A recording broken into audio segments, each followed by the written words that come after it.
Olá, seja muito bem-vindo ao meu canal. Meu nome é Alexia Muniz e eu tô muito feliz que você tá aqui hoje.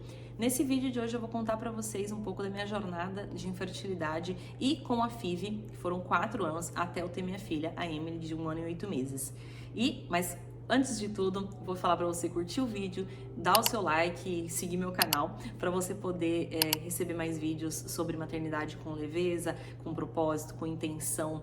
A minha história também com a FIV, que eu vou falar mais sobre isso, gravidez, enfim, um pouco de tudo isso, tá? Então, fica aqui para você poder ir acompanhando. Nesse vídeo eu quero contar um pouco para vocês, na verdade eu vou fazer uma série de vídeos contando para vocês sobre a minha história, a minha jornada com a FIV, que é a fertilização in vitro para quem não conhece.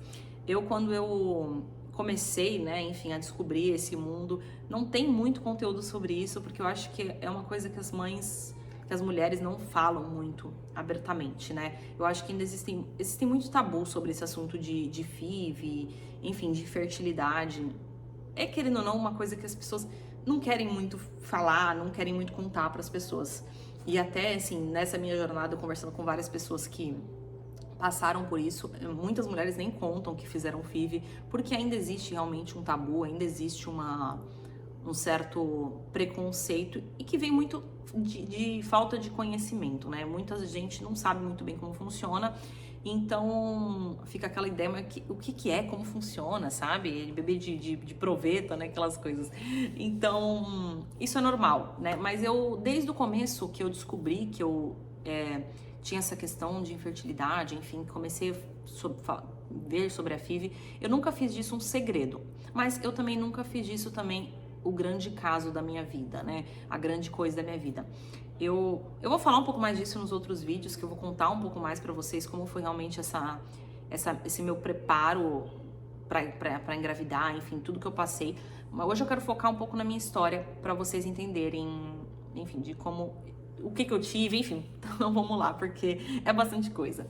Eu casei em 2018 com meu marido, o Leandro. Nós estamos juntos há 11 anos e nós casamos em 2018.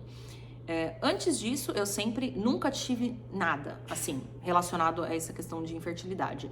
Eu sempre tomei remédio anticoncepcional, sempre tive um ciclo normal, meus exames sempre estavam, né, os exames cotidianos que a gente fazia, né, que eu fazia, tipo, a Papa Nicolau, enfim, os exames comuns sempre deram normais, então eu sempre achei que não teria problema nenhum para engravidar. Tanto que, obviamente, eu me precavia, como todo mundo deve se precaver. Então, eu sempre tomei remédio. E na minha família também não tinha nenhum caso de infertilidade. Minha mãe teve 4 filhos, minha avó teve 4 filhos, minha outra avó teve 8 filhos. Então, essa nunca foi uma questão na minha cabeça. Tanto que eu tomava remédio, né? Se eu soubesse, eu não tomava remédio, né? Enfim. E aí, casei, tudo certo. E aí, quando passou um ano que a gente estava casado, 1 ano e meio mais ou menos, a gente falou, vamos ter filho? Vamos engravidar? O que você acha? Vamos, né? Aí a gente falou, vamos, né? Bora, né? O caminho sequencial natural. E na época eu tinha 27 anos. 27 anos. E aí começamos a viver a vida normal. Eu não ficava falando muito para as pessoas, mas também só parei de tomar o remédio e continuamos a vida normal. E aí passou, eu imaginei, né? A gente escuta aquelas histórias. Não, 1 mês depois que eu parei de tomar o remédio, eu engravidei. E aí o tempo foi passando. Aí eu falei, é meio estranho isso, né? Aí passou 1 ano e nada. Aí eu falei pro meu marido, eu falei assim, olha, acho que é bom a gente investigar, né? Eu comecei a ter uma pulguinha atrás da orelha, tipo assim, cara, acho que tem alguma coisa que não tá dando muito certo. Aí meu marido falou, não, Alexia, não, para, é besteira, isso aí não tem nada a ver, é normal. O normal, né? Enfim, o padrão para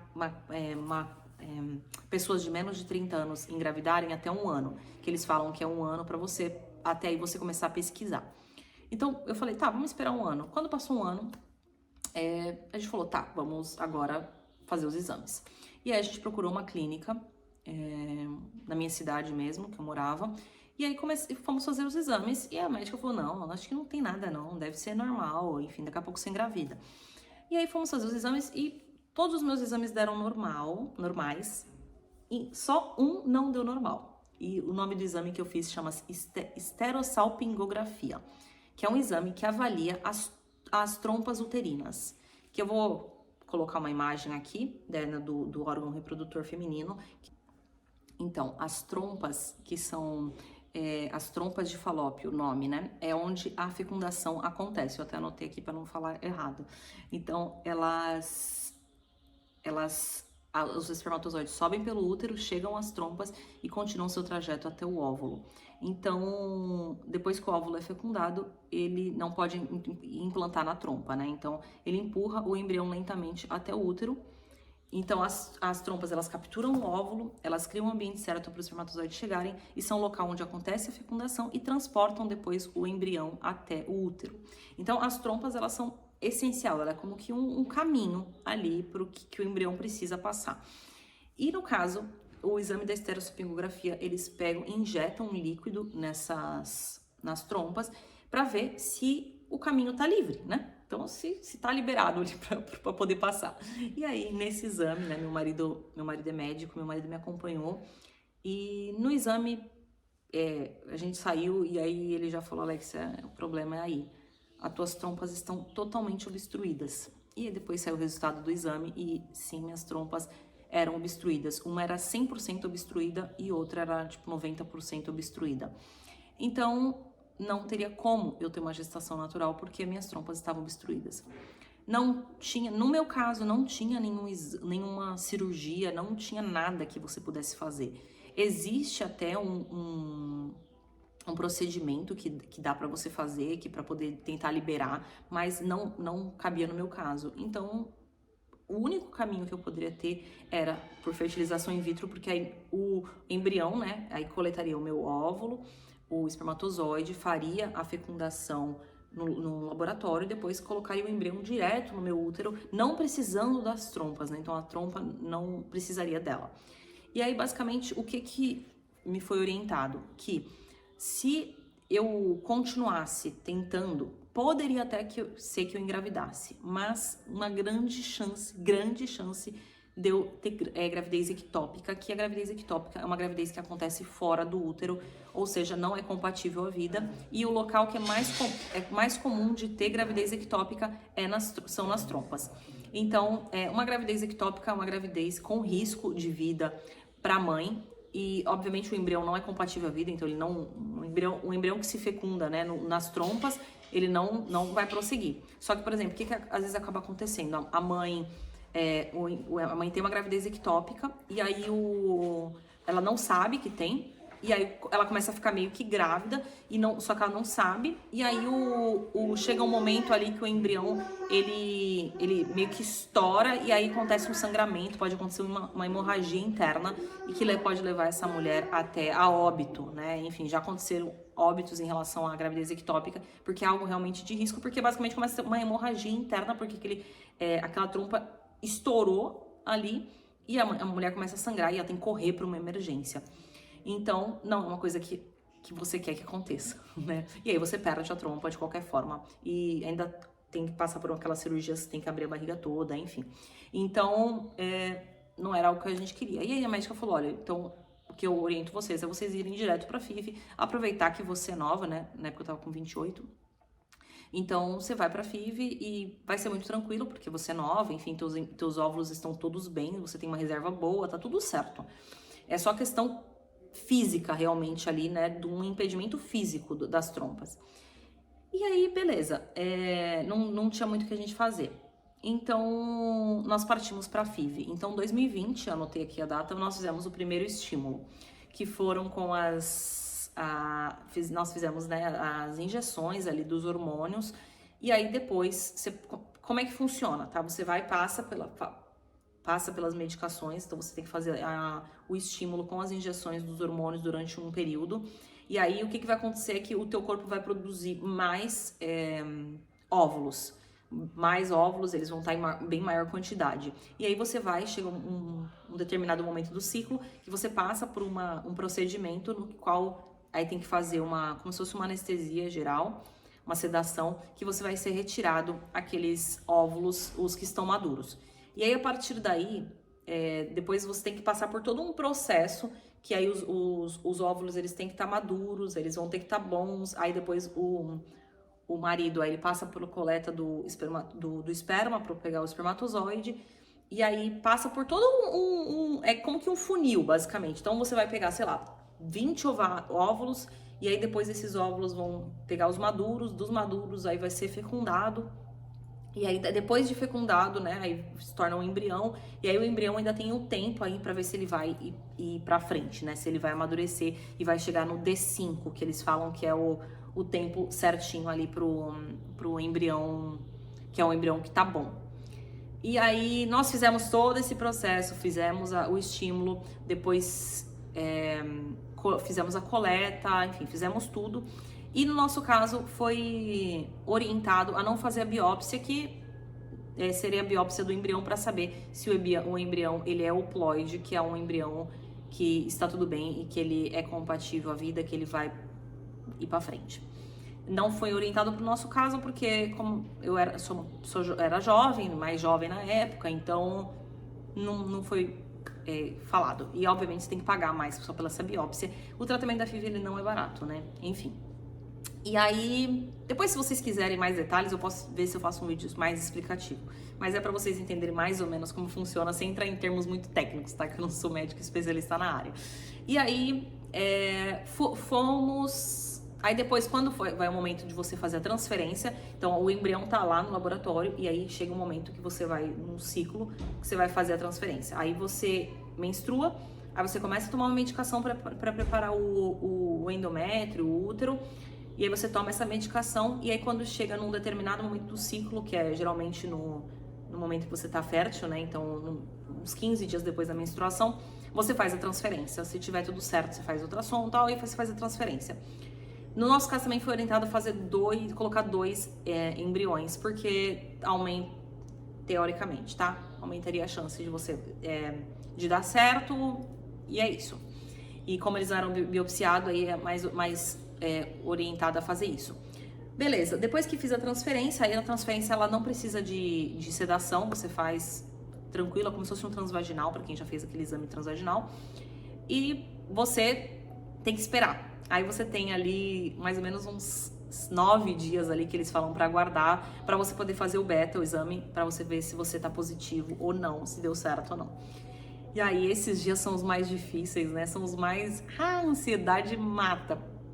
E aí eu esperei esse tempo. Quando eu fui fazer o exame, deu positivo com um baixo beta, né? O meu resultado, que é o beta-HCG, é o hormônio que detecta a gravidez, né? Então ele começa bem baixo, ele vai aumentando, ele aumenta, ele dobra por dia, a cada dia, se eu não me engano. Então, geralmente uma gravidez legal, nessa época, você vai estar com uns 200 do beta, e ele vai aumentando.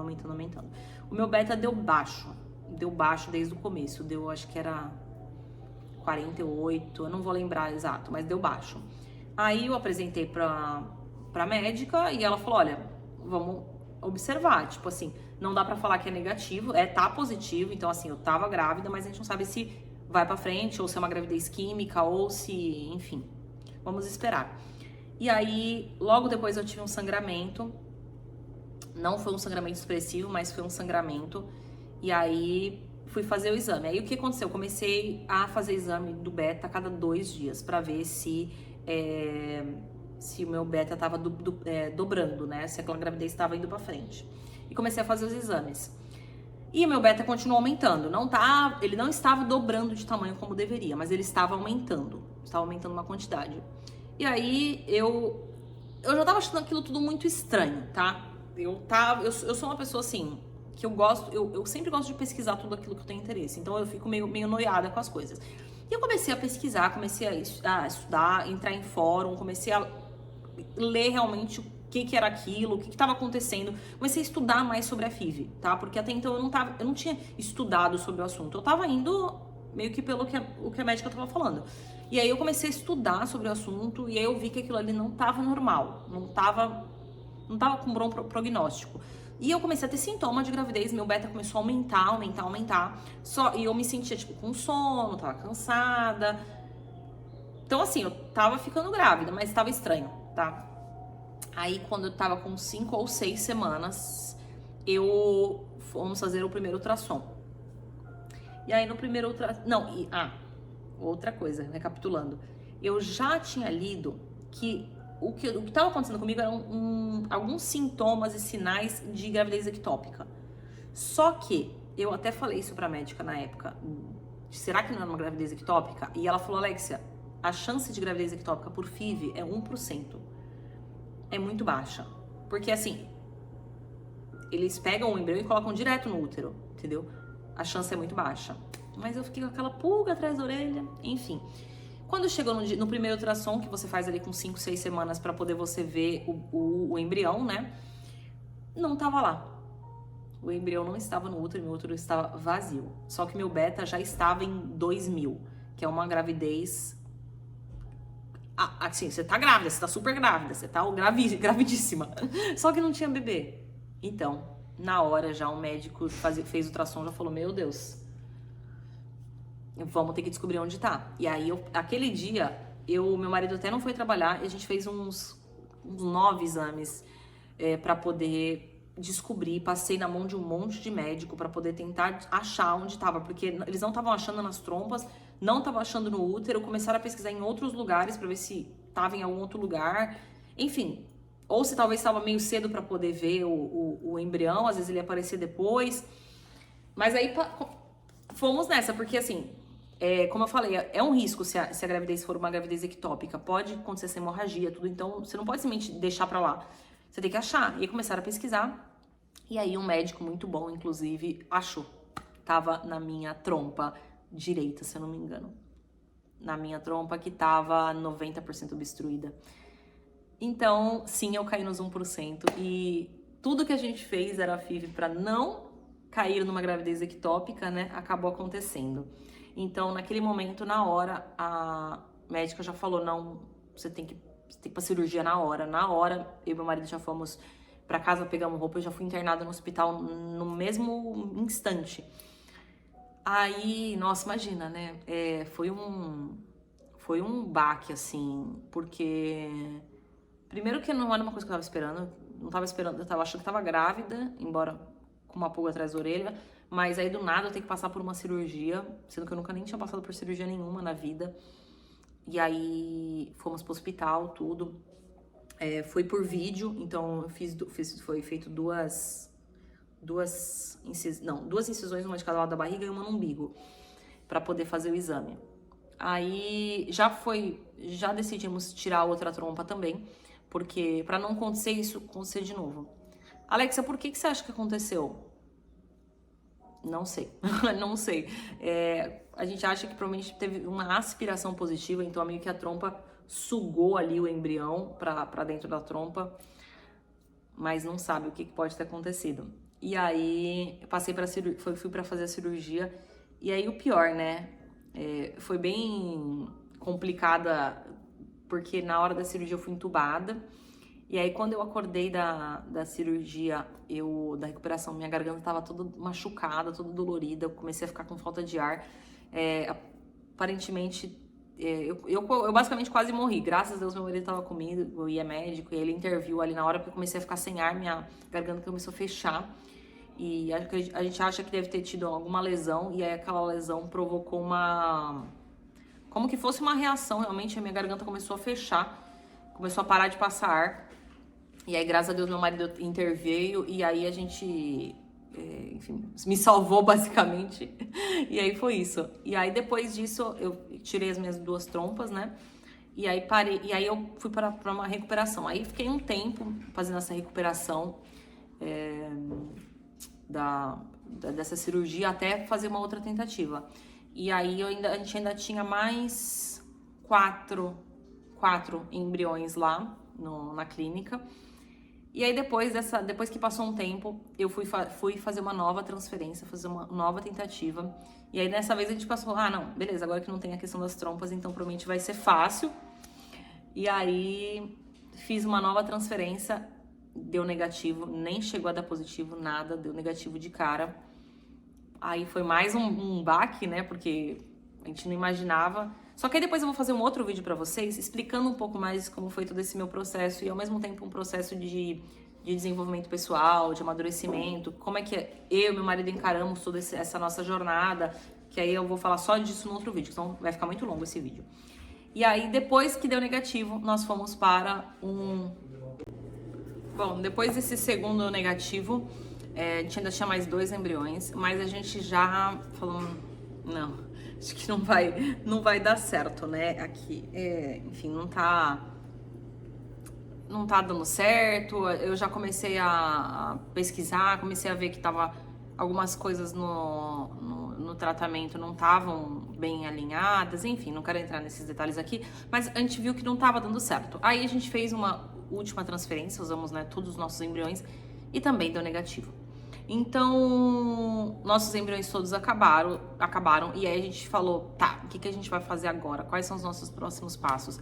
Vamos desistir? E isso aí, gente, foi passando o tempo, tá? Isso que eu tô falando pra vocês meio rápido, mas foi um processo longo. Então, do momento que a gente descobriu, né, até o momento que a gente fez a primeira estimulação, 2020, até foi 3 anos nessa brincadeira, 3, 4 anos nessa brincadeira.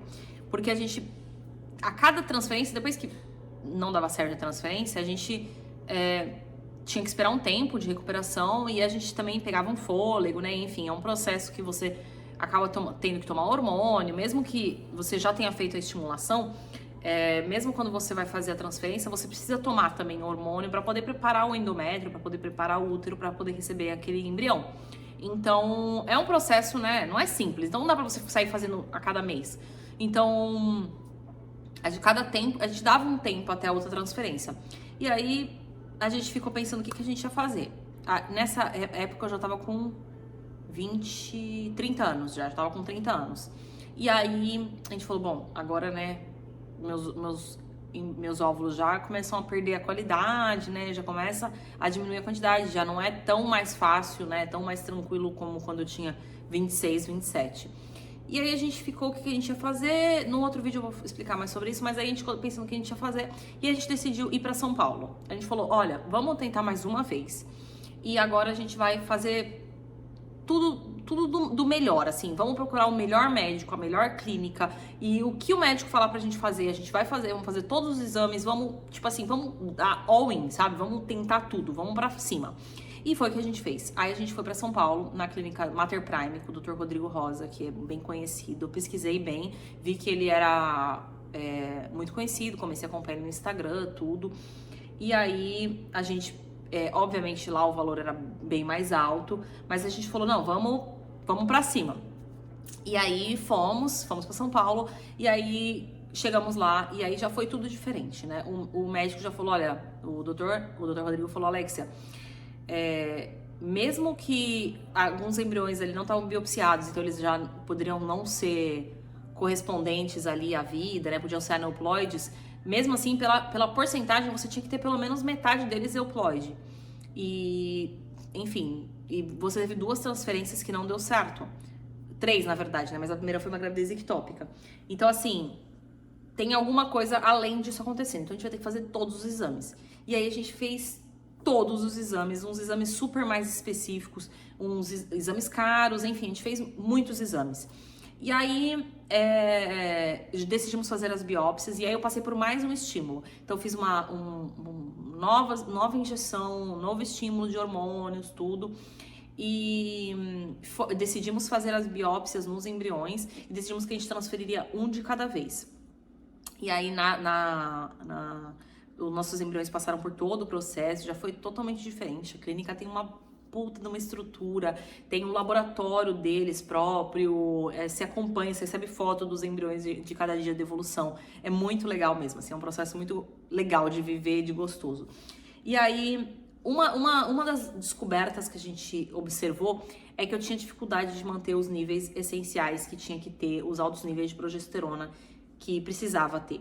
Então, eu tava suplementando com Ogestran, vaginal, oral, e mesmo assim minha progesterona estava sempre baixa.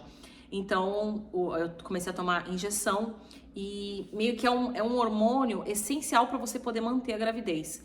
E as minhas estavam sempre baixas, então acreditamos que esse pode ter sido um dos fatores que influenciou. E aí, isso até fez com que mesmo depois do positivo, acho que desde o momento que eu fiz a transferência até 12 semanas de gravidez, eu tive que tomar injeção de progesterona todos os dias. Todos os dias, era uma injeção intramuscular, não era uma injeção superficial, né, que nem o do hormônio, que é uma injeção mais de boa, que é só na barriga, assim, na gordurinha.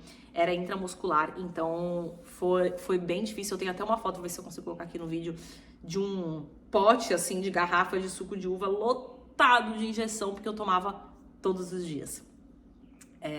Não foi fácil. E, enfim, e aí foi feita a transferência em junho de 2023, e aí logo depois eu fiz o exame, e aí deu positivo, mas deu um beta baixo também. Meu beta também deu baixo. Então,